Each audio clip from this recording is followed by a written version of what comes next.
Yolda yürürken yerde sahipsiz bir çanta bulduğunuzu hayal edin. Fermuarı açıyorsunuz ve içinde gıcır gıcır banknotlar halinde tam 1 milyon dolar var. Ne yapardınız? Çantayı sıkıca kavrar, kalbiniz yerinden çıkacak gibi atarken oradan uzaklaşır ve hayatınızı yaşamaya başlarsınız. Değil mi? Bu rasyonel olan davranıştır. Peki ya size şöyle desem, hayır o çantayı alma. Hatta o çantayı olduğu yere bırak. Çünkü belki, sadece belki 2 sokak ötede içinde 2 milyon dolar olan başka bir çanta olabilir. Bana ne derdiniz? Yahu sen deli misin? Sen manyak mısın? Elimdeki garanti serveti var olup olmadığı bile belli olmayan bir hayal için neden yakayım diye cevap verirdiniz herhalde. Tebrikler, finansal konulardan az çok anlıyorsunuz. Congratulations. Bir ekonomist olabilirsiniz. Ama iş aşk hayatınıza geldiğinde her gün o parayı cayır cayır yakıyorsunuz. Karşınıza harika biri çıkıyor. Sizi güldürüyor, anlıyor, heyecanlandırıyor ama siz ne yapıyorsunuz? Beyninizin arka planında o zehirli fısıltı başlıyor. Ya bir sonraki Tinder profilinde daha iyisi varsa? Ya 3 ay sonra karşıma ruh eşim çıkarsa? Ya şu an razı oluyorsam? Ya daha da iyisi varsa? Bu sorular yüzünden elinizdeki 1 milyon doları çöpe atıyor ve belirsiz bir geleceğe doğru yürümeye devam ediyorsunuz. Modern insanın trajedisi budur zaten. Seçeneklerin bolluğu içinde boğulurken zamanın kıtlığını unutabilmek. Ancak bugün bu deliliğe bir son vermek istiyorum. Bakalım başarabilecek miyiz? Çünkü matematik ne zaman daha fazlasını aramayı bırakıp ne zaman parayı alıp kaçmanız gerektiğini kesin olarak kanıtladı. Ve bu kanıt düşündüğünüzden çok daha garip yerlerden geliyor. Kepler'in yatak odasından belki, Soğuk Savaş'ın bilgisayar laboratuvarlarından ve hatta uzaylılardan bile geliyor. Hazırsanız aşkın soğuk ve kesin matematiğine hoş geldiniz. 14. yüzyılda Fransız filozof Jean Bourdan özgür iradeyi tartışırken ilginç bir paradoks ortaya atmıştı. Şimdi bir eşek düşünelim. Bu eşek hem çok aç hem çok susuz. Eşeğin tam sağında bir kova su, tam solunda ise bir balya saman var. İkisi de eşeğe eşit uzaklıkta. İkisi de eşit derecede cazip. Eşek hangisinin önce gideceğine bir türlü karar veremiyor. Sağa mı dönse, sola mı dönse? Su mu, saman mı? Ve ne olur biliyor musunuz? Eşek tam ortada. Kararsızlıktan çatlayarak ölür. Bugün işte biz o eşeğiz. Psikolog Barry Schwartz buna seçim paradoksu gibi alengirli bir isim takmış. Seçenekler arttıkça özgürlüğümüz artmaz. Aksine felç gibi oluruz. Analysis paralysis yani analiz felci yaşarız. Eskiden mesela köyünüzde evlenebileceğiniz 3 kişi vardı veya 1 kişi vardı, 4 kişi vardı neyse. Ve birini seçiyordunuz. Mutlu ya da mutsuz oluyordunuz ama hayat devam ediyordu. Bugün cebinizdeki telefonlarda 5 kilometre çapınızda bekar olan binlerce insan var. Bu bolluk tatminsizlik oluşturuyor. Çünkü seçmediğiniz her seçenek aklınızda yaşamamış bir hayat ihtimali olarak asılı kalıyor. Yani bunu Tinder örneği üzerinden düşünmeye gerek yok.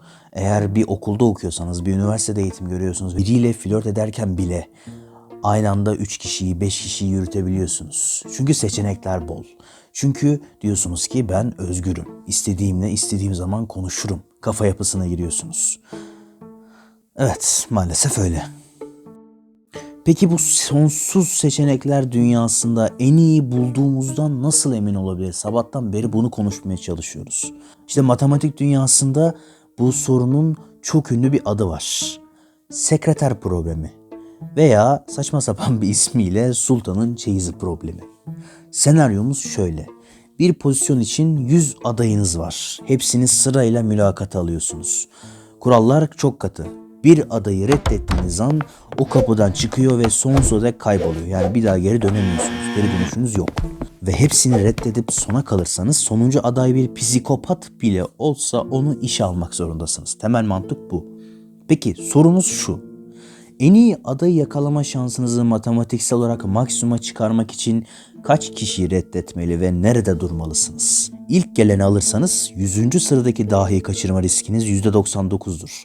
Sona kadar beklerseniz elindekinin en kötüsü olma ihtimali çok yüksektir. İnsan sezgisi işte burada çuvallayacak. Hissederek karar vermeye çalışıyoruz. Ama evrenin dili hisler değil, sayılardır. Matematikçiler işte bu problemi bir süre simüle ettiler, düşündüler, kafa yordular. Binlerce, milyonlarca kez ve bu kaosun içinden doğanın en temel sabitlerinden biri olan Euler sayısı çıktı. Hani şu E harfiyle yazılan var ya, lisede gördünüz mü bilmiyorum ama çözüm formülü basitti.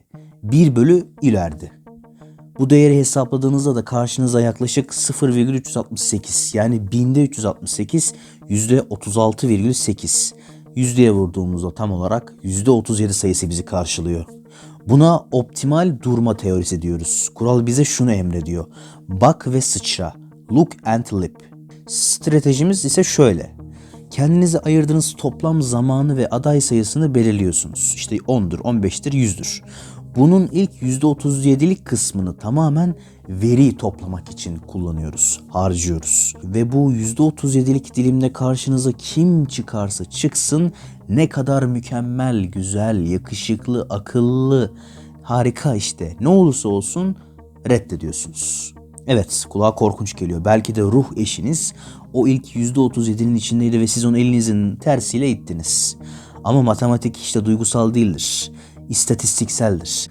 Dolayısıyla bu ilk kısım sizin kalibrasyon döneminiz. Piyasadaki kaliteyi, kimin ne sunduğunu, sizin neye iyi dediğinizi bu dönemde öğreniyorsunuz. Yani standartlarınızı belirliyorsunuz.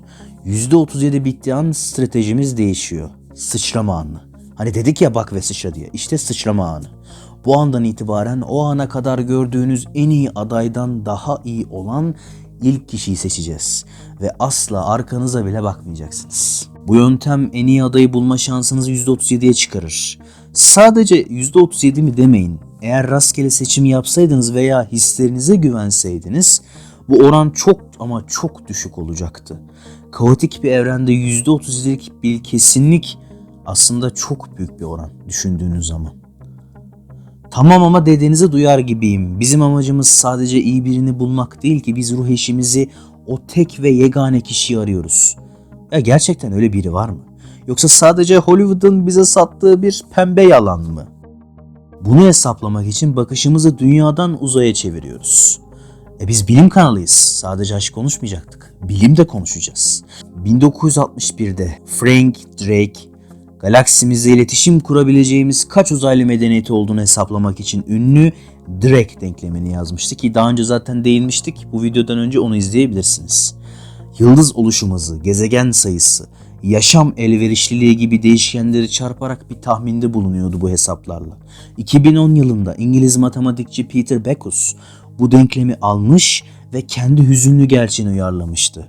Makalesinin adı ise şuydu: neden kız arkadaşım yok? Backus denklemdeki yıldızları kadınlarla, gezegenleri Londra'da yaşayanlarla değiştirdi ve filtreleri şöyleydi: yakınımda yaşayan kadınlar, yaşı yaşıma uygun olanlar, üniversite mezunu olanlar, fiziksel olarak çekici bulduklarım ve en zor filtre, beni çekici bulanlar şeklindeydi. Sonuç ne çıktı biliyor musunuz? Tüm İngiltere'de Peter ile uyumlu olabilecek ruh eşi sayısı sadece 26 idi. Milyonlarca insan içinde sadece 26 kişi. Galaksimizde zeki bir uzaylı yaşamı bulma ihtimaliniz Peter'ın o akşam dışarı çıkıp ruh eşini bulma ihtimalinden 100 kat daha fazlaydı yani. Bu bize şunu gösteriyor: eğer gerçekten tek ve mükemmel olanı arıyorsanız matematik size vazgeçin diyor. Sizi yıldırmaya çalışıyor. İğne samanlıkla değil, iğne evrenin başka bir boyutunda artık. Ancak %37 kuralı mükemmeli değil, sizin için en optimal olanı bulmanızı sağlıyor. Uzaylı aramayı bırakıp dünyadaki en iyi insanla yetinmenin formülüdür bu. Aslında bu hesabı yapan sadece matematikçiler değil, sizin beyniniz. Milyonlarca yıldır bir algoritmayı çalıştırıyor. Sadece adını bilmiyorsunuz. Bilgisayar bilimlerinde buna explore ve exploit ikilemi denir. Yani Türkçesiyle keşfet ve sömür. Bir sincap düşünün. Bir ağaçta fındık buldu. Şimdi bir karar vermek zorunda. O ağaçta kalıp karnını mı doyurmalı? Yani sömürmeli mi? Yoksa belki yanındaki ağaçta daha büyük fındıklar vardır diyerek risk alıp diğer ağaca mı gitmeli? Yani keşfetmeli mi? Eğer sürekli keşfederse asla karnını doyuramaz ve enerji kaybından ölür. Eğer hemen sömürürse belki de hemen yanındaki ağaçta duran devasa fındık hazinesini yani büyük ikramiyeyi kaçırır.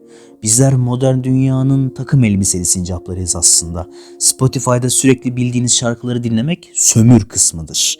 Yeni gruplar aramak keşfettir. Aynı restorana gitmek sömürdür yine. Yeni bir mutfak denemek keşfettir. İnsan hayatı da bu iki evreye ayrılmıştır aslında temel mantıkta. Çocukluk ve gençlik biyolojik olarak bizim keşfet, explore dönemimizdir. Hata yapmak, yanlış insanlarla çıkmak, saçma sapan işlerde çalışmak, kalbimizi kırdırmak için programlanmışızdır sanki. Bu dönem veri toplama dönemidir aslında. Yetişkinlik ise sömür yani exploit dönemidir. Topladığın veriyi kullanma, düzen kurma ve derinleşme vaktidir.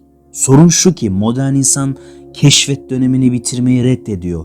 40 yaşına gelmiş ama hala belki daha iyisi vardır diyerek daldan dala atlayan insanlar aslında yazılımı bozulmuş, döngüye girmiş robotlar gibidir. %37 kuralı size o geçişin tam olarak nerede olması gerektiğini söyler. Hadi teoriyi artık pratiğe dökelim değil mi? Kalem kağıtları çıkarın. Kendi hayatınızın hesabını yapıyoruz. Diyelim ki ciddi ilişki piyasasına 18 yaşında girdiniz ve biyolojik olarak veya sosyal nedenlerle en geç 40 yaşında evlenmiş ya da hayat arkadaşınızı seçmiş olmayı planlıyorsunuz. Yani önünüzde aşkı aramak için 22 yıllık bir pencere var. Şimdi temel bir soru soracağım. 22 yılın yani 22 sayısının %37'si kaç yapar? Yani yaklaşık 8'e tekabül ediyor. 18 artı 8 26 yıl yani 26 yaş olarak bulduk. Matematiğin size tavsiyesi şudur. 18 yaşından 26 yaşına kadar hayatınıza giren herkese sadece veri toplamak için görüşmelisiniz. Yani explore döneminiz.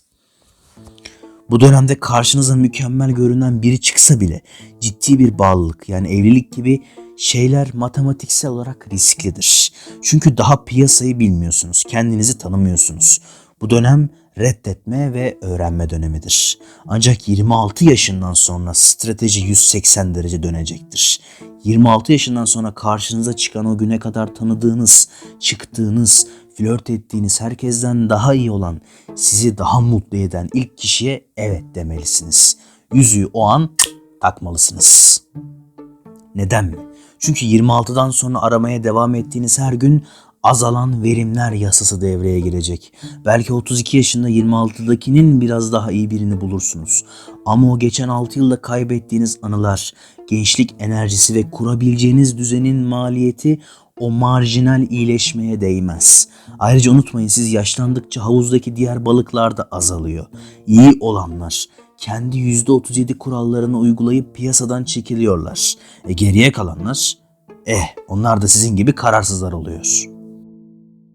Bu çok mekanik, bu çok otomatik, çok duygusuz diyorsanız tarihten bir dedikoduyla içinizi rahatlatalım. Dehalar, ne zekiler bile bu konuda çuvallamıştı. Gezegenlerin hareket yasalarını bulan o büyük astronom Johannes Kepler 1611 yılında ilk eşini kaybetti. Yaz dönemi bitince titiz ve bilimsel bir adam olarak kendine yeni bir eş aramaya başladı. Tamı tamına 11 aday belirledi. Her birini mülakata aldı. Artıları eksileri kadar yazdı. Çeyizi ne kadar, çocuklara bakar mı, huyu suyu nasıl? Kepler 4. adayı çok beğenmişti. Uzun boylu, atletik, zeki bir kadındı ama o lanet olası daha iyisi var mı şüphesi yüzünden duramadı. Ya 5. aday daha iyiyse dedi. 5'e baktı beğenmedi.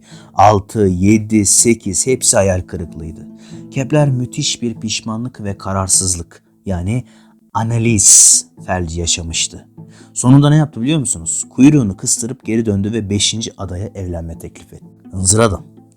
Kepler'in hikayesi bize modelin en büyük açığını gösteriyor. Ve bu açık sizin hayatınızı mahvedebilir. Matematikte elediğiniz sayıya geri dönemezsiniz ama o sayı sizi beklemez. Gerçek hayatta aşk 2 kişilik bir oyundur. Siz %37 kuralını mükemmel uyguladınız. Keşfet dönemini bitirdiniz. Sömür dönemindesiniz ve işte bu dediğiniz kişiyi buldunuz. Peki ya o? Ya o kişi henüz kendi %37'lik keşif sürecinin başındaysa, ya siz onun için hayatının aşkı değil de sadece reddedilmesi gereken bir veri iseniz, bu asimetri, yani zamanlamaların uyuşmazlığı, yeryüzündeki tüm kırık kalplerin yarısının sebebidir aslında. Siz durmaya hazırsınızdır ama o gitmeye hazırdır. Matematik size ne zaman durmanız gerektiğini söyler ama karşınızdakinin durup durmayacağını söyleyemez. Bazen matematik bile aşkın çaresi olmuyor işte. Bu riskin ta kendisidir. Toparlarsak, hayat bir optimizasyon problemidir evet, ama çözülmesi gereken tek değişken mükemmel eş değildir. Asıl değişken zamandır. Nobel ödüllü ekonomist Herbert Simon, satisfying yani tatmin olma kavramını ortaya atmıştır. Maksimizerler yani hep maksimize edenler hep en iyisini arar ve genelde mutsuz ölürler. Satisfier'lar ise yeterince iyi olanı bulur, durur ve mutluluğu buldukları şeyde değil, inşa ettikleri şeyde ararlar der. %37 kuralı size evrenin bir sırrını fısıldıyor. Biraz gez, biraz gör, standartlarını belirle ama zamanı gelince de durmasını bil diyor bağıra bağıra.